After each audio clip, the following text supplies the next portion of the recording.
God created us in grace, but as I said in the last video segment, that grace didn't last for long in the very beginning.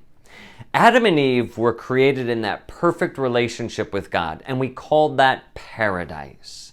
One of the gifts that God gave Adam and Eve that made them like Him was the gift of free will. Free will is the ability to freely choose what is right and good. But because it's free, it also means that we can choose what is not good. We can choose evil. We can choose to sin. When Adam and Eve chose to disobey God and no longer be in a perfect relationship with Him, they caused that first sin, the original sin. And that sin destroyed the grace that was within them. They were no longer in God's life and love.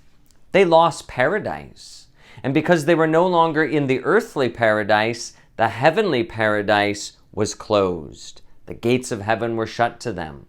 Their relationship with God was broken. And even their relationship with each other was broken. God made them male and female, but they were no longer partners. They were adversaries. They couldn't trust one another.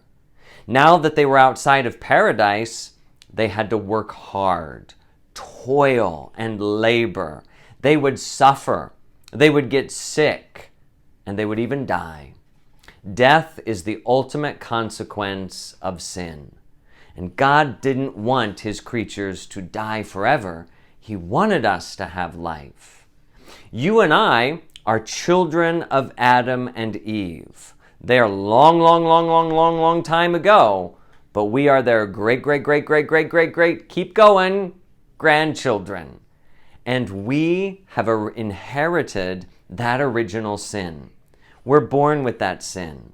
That's why in the last episode I talked about baptism taking away that original sin, because God doesn't want you to be separated from Him.